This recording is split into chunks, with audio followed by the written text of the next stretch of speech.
Fala aí, eu sou o Luiz Otávio. Eu sou a Ana Cláudia, nós somos os dois faladores. E hoje a Amazon Prime resolveu lançar o remake de Matador de Aluguel. E ficou, ó, uma bosta.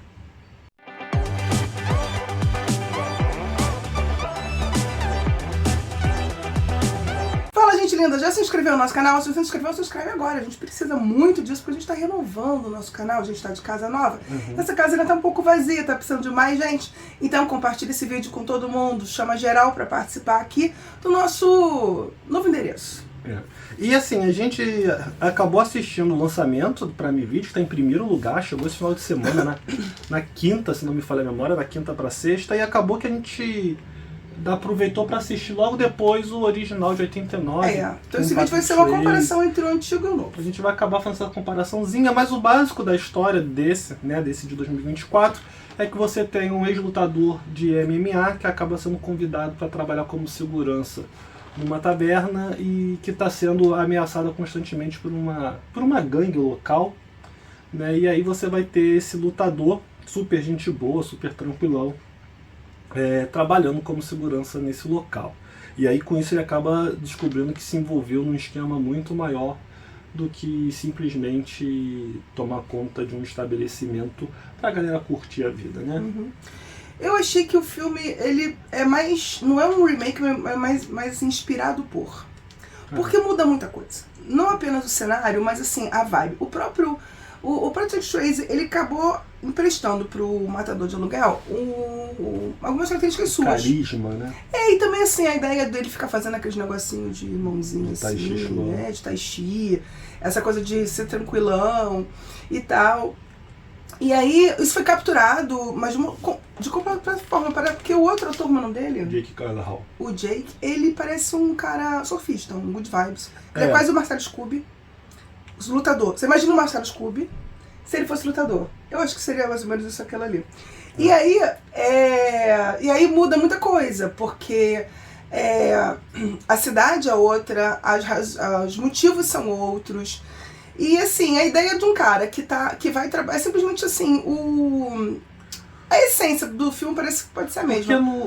Porque assim, é um matador, é um leão de chácara, como a gente chama aqui no Brasil, é um cara que é um segurança, ou chefe de segurança, que vai trabalhar num restaurante, sei lá, num pub, na taverna, que é frequentado por maus elementos que ninguém consegue controlar. Então é basicamente isso dos dois lados. Só que, por exemplo, no original, o Patrick Swayze, ele tem as questões internas dele, mas ele é um cara tranquilo, tá bem resolvido na vida, ele tá trabalhando, ele consegue uma excelente proposta para mudar de lugar. E nesse o personagem é super traumatizado, tem uma série de questões assim, questionando a própria vida. Ele começa muito deprê. O Patrick, tipo assim, embora ele tenha essa sombra, parece mais uma sombra no passado dele, do outro cara ele tem um trauma enorme, né, que leva ele a ter pesadelos, a ficar preocupando e guiar muito das suas escolhas da sua vida a partir desse acontecimento do passado dele. Já o Patrick Swayze não tem tanto disso, né? Aí, claro, vai ter a médica, aí os dois vão ter um caso com a médica.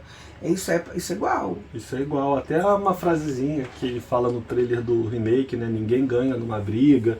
Tem no original. Mas, por exemplo, no original tem um troço que marcou a minha infância. O quê? Pô, o original, o Patrick Swayze, ele tem a própria... Qual o nome daquilo? Prontuário médico. O próprio prontuário médico. Porque ele já se estrepou tanto na vida, ele já quebrou tanta coisa, ele já se cortou tanto, que ele tem um próprio prontuário médico para facilitar o processo. Então a médica chega, ele já entrega uma pastazinha assim, com os desenhos de onde ele está mais... Isso é sensacional. Isso define um personagem. Exatamente. Concorda é uma comigo? profunda camada isso. Dá uma camada ali, né? Mostra que aquele cara já passou por muita coisa, que aquele cara já enfrentou muita coisa, que está naquele trabalho ali. E não, não tem tempo pra perder. E não é só um cara que sabe bater, ele é um cara que sabe organizar um lugar. Tanto que ele vai dar palpite em outras coisas. Sim. Ele vai estar de olho em tudo. Tudo que é errado dentro do estabelecimento, ele tá de olho.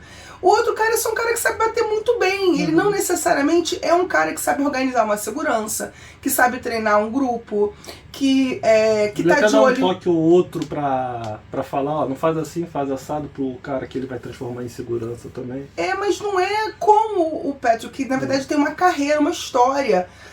trabalhando nesse ramo. E que já trabalhou em outros lugares, já trabalhou em outras situações. Acho que também retirar o cantor, o deficiente visual da história e botar vários outros grupos, perdeu um pouco de uma coisa que era interessante, aquela relação deles, o cara de alguma forma traz falando dele, aí você é bem menos perto que tal lugar onde a gente já se encontrou, de novo, mostrando um passado, que ele tem uma carreira, que ele tem como segurança de boate, de restaurante, de bar, de tudo que for. Porque assim, por um lado eu entendo que você dá a oportunidade de outros músicos aparecerem.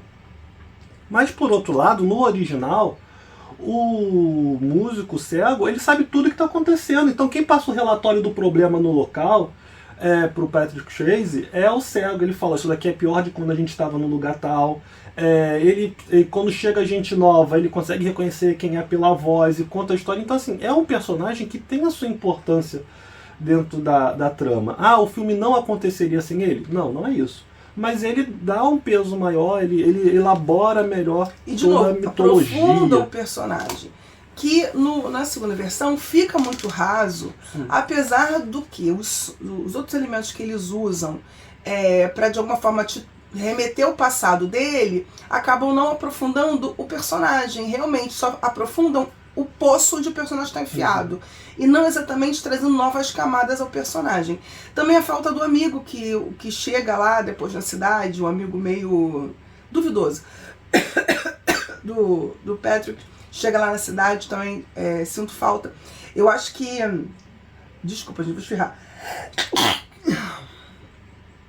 O local onde o Patrick mora, o velhinho, as situações que ele vive e a perseguição do filhinho de papai, pseudo gangster, também é mais interessante no primeiro filme que no segundo. Porque no primeiro filme não é nem um filhinho de papai pseudo gangster. É realmente um mafioso que está controlando a cidade toda. E aí esse é um grande outro problema. Assim, porque a gente fala de profundidade e tal, gente, é um filme de matador, de leão de chácara tomando conta de um bar. Então a gente também não quer ali uma obra do Shakespeare, analisando o drama do indivíduo e a sua relação com a gente não quer isso nesse filme. Mas é porque o segundo, ele se esforça muito para ser grandioso, para tentar passar uma noção de perigo, tentar passar uma noção de grandeza, que o original, com menos orçamento, com menos efeito, com menos preocupação disso, consegue fazer melhor. Então você consegue ficar muito mais preocupado com a presença do vilão do primeiro do que com o vilão do segundo, que parece só um garoto que não sabe o que fazer da vida, herdou o império ali da máfia, né? Basicamente isso, ele herdou ali o império de um pai, e aí ele fica tentando provar que consegue fazer as coisas e não consegue fazer bosta nenhuma direito. O outro não.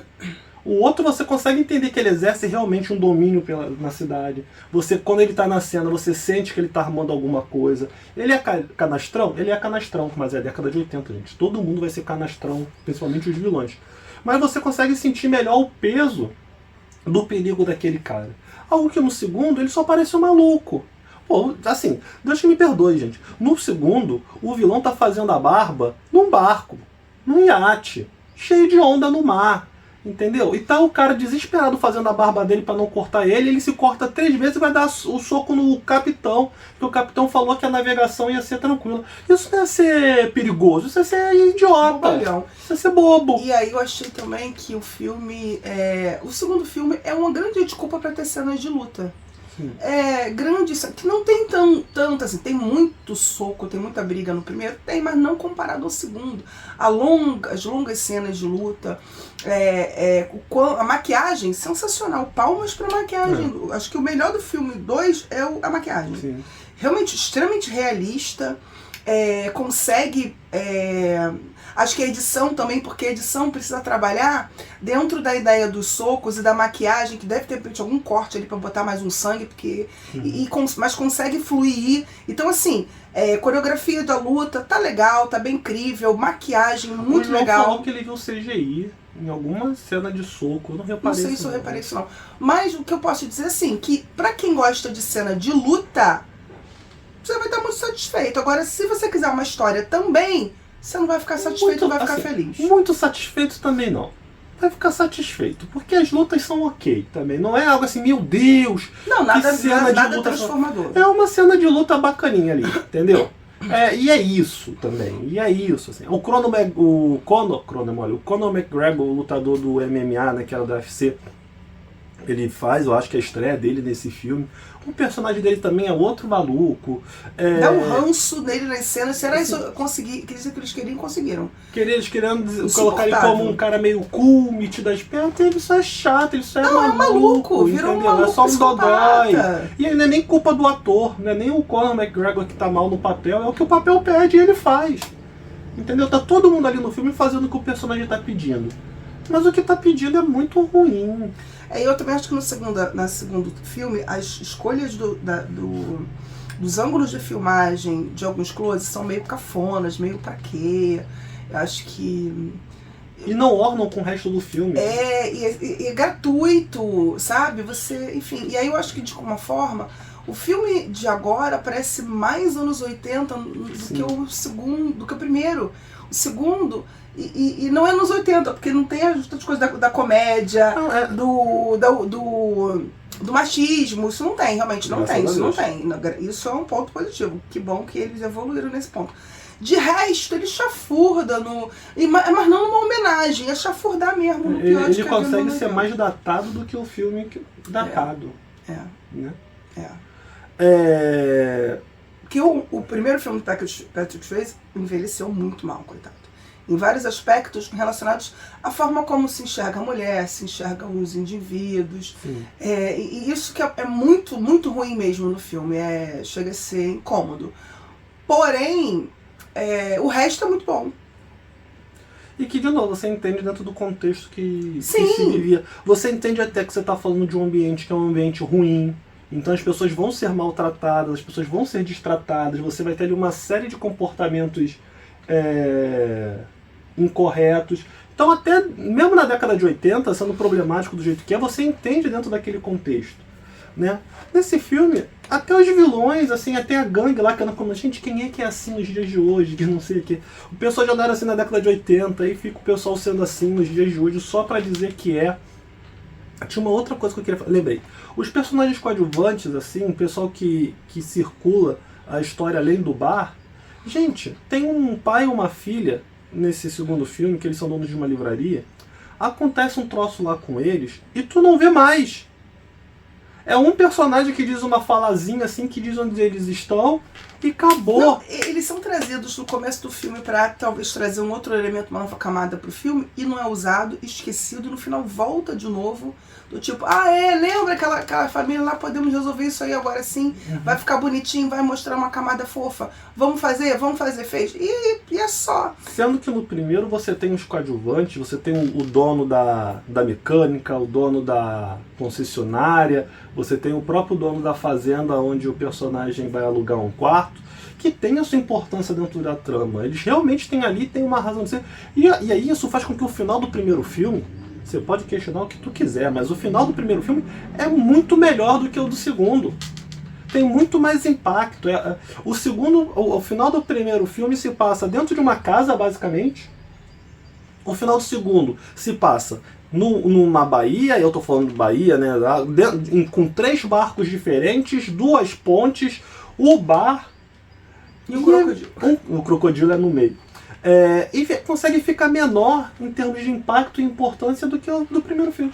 Como um roteiro bom faz falta, como uma direção boa faz falta. É isso que eu tenho pra dizer pra vocês. E eu acho que é isso, né? É isso aí. Se você chegou até aqui sem se inscrever, se inscreve no nosso canal. Nós estamos em todas as redes sociais com 2 faladores, é muito fácil de encontrar a gente. E a gente se vê no próximo vídeo. Como a Ana falou, né? Reforço aqui para compartilhar o vídeo, o canal, que a gente está nessa reconstrução. Valeu e até a próxima.